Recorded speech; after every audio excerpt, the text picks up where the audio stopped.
आज की हमारी बातचीत जीवन, प्रेम और मौत जैसे कुछ सबसे बड़े सवालों के बारे में है।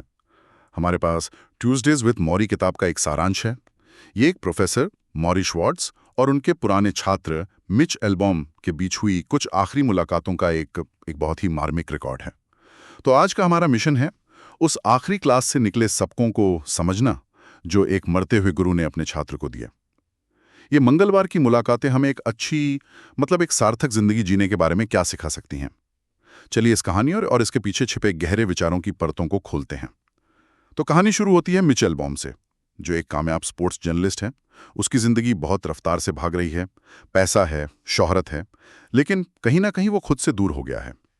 उसने कॉलेज के आखिरी दिन अपने सबसे पसंदीदा प्रोफेसर मौरी श्वार्ट्ज से वादा किया था कि वो टच में रहेगा, पर जैसा हम सबके साथ होता है, जिंदगी की दौड़ में वो वादा कहीं पीछे छूट गया।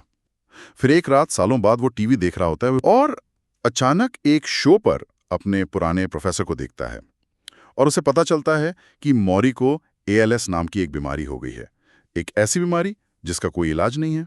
और यहाँ ALS को समझना बहुत जरूरी है। इसका पूरा नाम है एमियोट्रोफिक लैटरल स्क्लेरोसिस।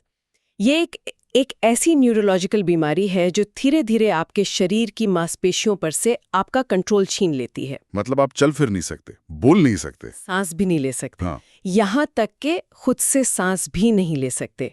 लेकिन सबसे दर्दनाक बात यह है कि आपका दिमाग आखिर तक पूरी तरह से काम करता रहता है। आपका शरीर एक जेल बन जाता है, पर आपका मन आज़ाद रहता है। और इसी हालत में मौरी ने जीवन के सबसे बड़े सबक दिए। ये जानकर मिच को अंदर तक एक अपराध बोध महसूस होता है।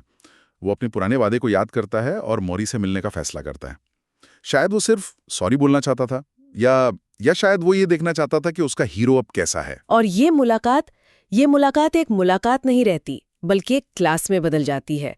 वो फैसला करते हैं कि वो हर मंगलवार को मिलेंगे, ठीक वैसे ही जैसे कॉलेज में उनकी क्लास मंगलवार को होती थी। ये अपने आप में एक बहुत बड़ा प्रतीक है ना? हाँ, आज की दुनिया में जहां हमारे पास किसी चीज के लिए वक्त नहीं है, वहां एक इंसान हर हफ्ते अपनी भाग दौड़ भरी जिंदगी से समय निकालकर अपने मरते हुए गुरु के पास जा रहा है, सिर्फ बातें करने के लिए, सिर्फ सुनने के लिए। आपको क्या लगता है, क्या मिच सिर्फ अपने गिल्ट की वजह से वहां जा रहा था, या उसे सच में कुछ सीखने की उम्मीद थी? मुझे लगता है शुरुआत तो गिल्ट से ही हुई होगी, लेकिन जल्दी ही उसे एहसास हो गया कि वो जिसे कमजोर और हारा हुआ समझ रहा था, वो असल में जिंदगी को कहीं ज्यादा गहराई से जी रहा था। मौरी मौत के दरवाजे पर खड़े होकर भी जिंदगी से भरे हुए थे, और मिच, जिसके पास सब कुछ था, वो अंदर से खाली था। तो धीरे धीरे ये मुलाकातें मिच की अपनी जरूरत बन गईं। वो वहां मौरी के लिए नहीं, बल्कि खुद के लिए जाने लगा। और इन्हीं मुलाकातों में जो सबसे पहला और सबसे जरूरी सबक सामने आता है, वो है प्यार और रिश्तों के बारे में। मौरी का एक बहुत मजबूत विश्वास था, एक दूसरे से प्यार करो वरना तुम खत्म हो जाओगे। लव और पेरिश। वो कहते थे कि जब मौत सामने हो तब पैसा, करियर, बड़ी गाड़ी, ये सब बेमतलब लगता है। उस वक्त सिर्फ एक चीज मायने रखती है, वो प्यार जो आपने दिया और जो आपको मिला। आज की दुनिया में ये सोच थोड़ी अजीब लगती है, जहां हर कोई करियर, स्टेटस और चीजों के पीछे पागलों की तरह भाग रहा है। सोशल मीडिया पर हम रिश्ते भी एक स्टेटस सिंबल की तरह दिखाते हैं। देखो हम कितने खुश हैं। बिल्कुल, देखो हम कहाँ घूमने गए हैं। पर मौरी जिस प्यार की बात कर रहे हैं, वो दिखावे का नहीं, बल्कि एहसास का प्यार है। वो कहते हैं, जब तुम मर रहे होगे तुम्हें याद नहीं आएगा कि तुम्हारे बैंक में कितने पैसे थे या तुम्हारी कितनी प्रमोशन हुई थी। तुम्हें बस वो लोग याद आएंगे जिनसे तुमने प्यार किया और जिन्होंने तुमसे प्यार किया। हाँ, और ये प्यार वाली बात दिलचस्प है, क्योंकि हमारा समाज प्यार को अक्सर रोमांटिक संदर्भ में देखता है, लेकिन मौरी तो दोस्ती, परिवार, समुदाय, इन सब की बात कर रहे थे, जो शायद ज्यादा टिकाऊ होता है। उनका घर हमेशा लोगों से भरा रहता था, जो उनसे मिलने आते थे, बातें करते थे और उन्हें एहसास दिलाते थे कि वो अकेले नहीं है। बिल्कुल, वो एक ह्यूमन चेन की बात करते हैं, एक ऐसा नेटवर्क जो सिर्फ ज़रूरत पर काम नहीं आता, बल्कि आपको ये एहसास दिलाता है कि आप किसी बड़े समूह का हिस्सा हैं। मौरी का मानना था कि खालीपन इसलिए महसूस होता है क्योंकि हम रिश्तों में निवेश करने के बजाय चीज़ों में निवेश करते हैं। सही बात है। चीज़ें आपको वापस प्यार नहीं कर सकती, वो आपको रात को गले लगाकर नहीं सुला सकती, यह एक बहुत सीधी सी सच्चाई है जिसे हम अक्सर भूल जाते हैं। और ये जो दिखावे की बात है या चीजों के पीछे भागने की बात है, ये सिर्फ रिश्तों तक ही सीमित नहीं है। मौरी तो उस पूरे सामाजिक ढांचे पर ही सवाल उठा देते हैं जिसमें हम जीते हैं, है ना? हाँ, और ये इस किताब का सबसे सबसे क्रांतिकारी हिस्सा है। मारी कहते हैं कि हमारा कल्चर, हमारा समाज हमें गलत चीजें सिखाता है। वो हमें बताता है कि ज्यादा का मतलब बेहतर है, ज्यादा पैसा, ज्यादा शोहरत, ज्यादा सामान। मौरी इसे बकवास कहते हैं।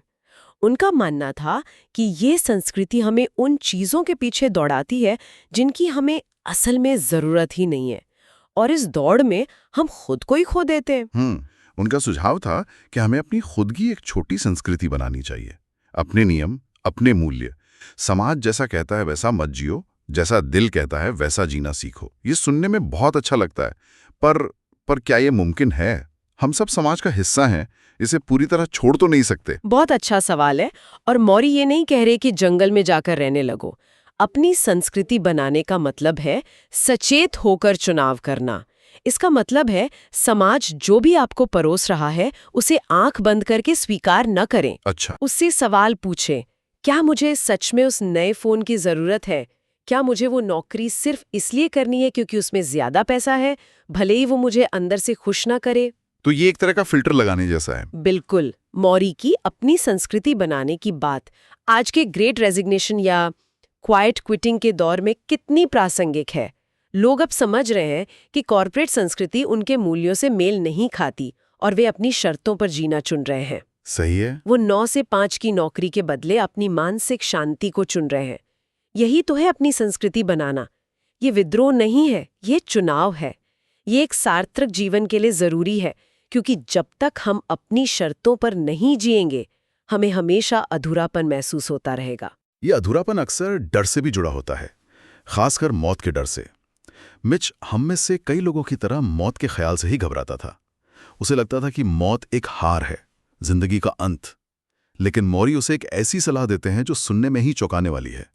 वो कहते हैं, एक बार जब तुम मरना सीख जाते हो तो तुम जीना सीख जाते हो।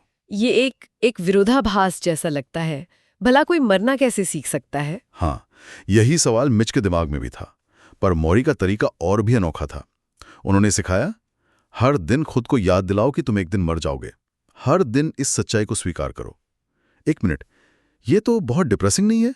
हर रोज मौत के बारे में सोचना, कौन जीना चाहेगा ऐसे? देखिए, पहली बार सुनने में ये निराशावादी लग सकता है, लेकिन अगर आप गहराई में जाएं तो ये जीवन को पूरी तरह से जीने का सबसे ताकतवर तरीका है। जब हमें ये पता होता है कि हमारे पास सीमित समय है, हाँ बिल्कुल, हम छोटी छोटी बातों पर लड़ना छोड़ देते हैं। हम उन लोगों के साथ समय बिताते हैं जो सच में मायने रखते हैं। तो ये प्रायोरिटीज तय करने का एक तरीका है। बिल्कुल। ये सुनने में भले ही अजीब लगे, पर इसका एक प्रैक्टिकल मतलब है।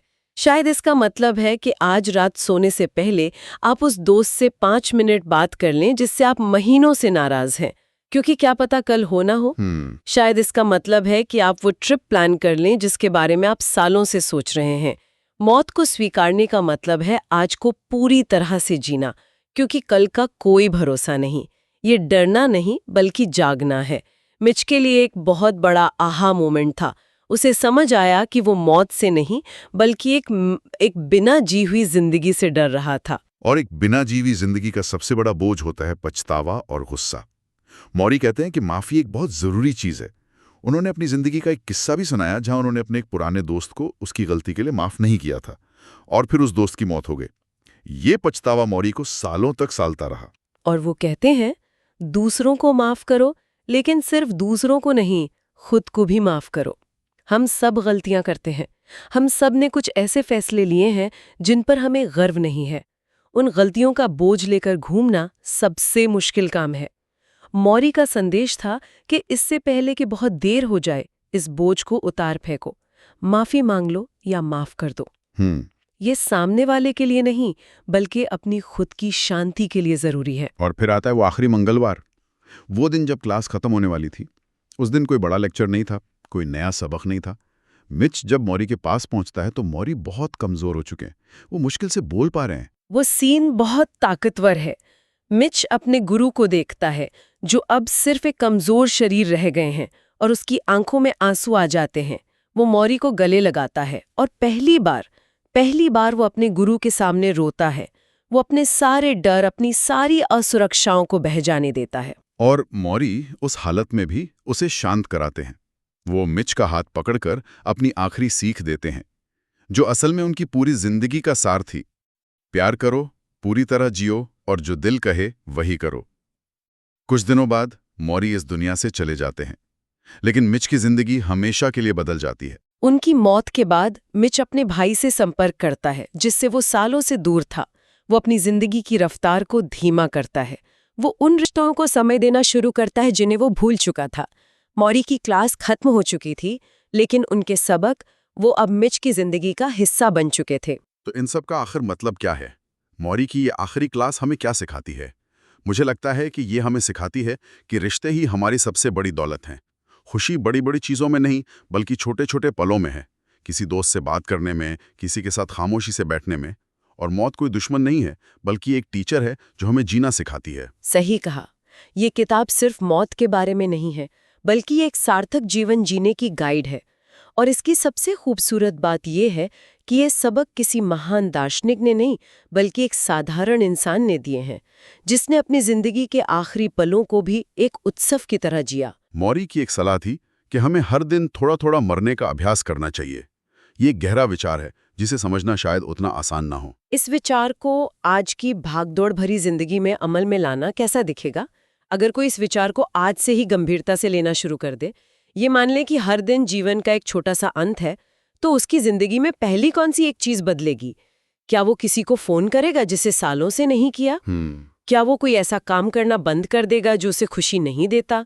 या शायद वो बस 5 मिनट रुककर अपने आसपास की दुनिया की खूबसूरती को देखेगा, जिसे वो हमेशा नजरअंदाज कर देता है। ये एक विचार है जिस पर सोचा जा सकता है।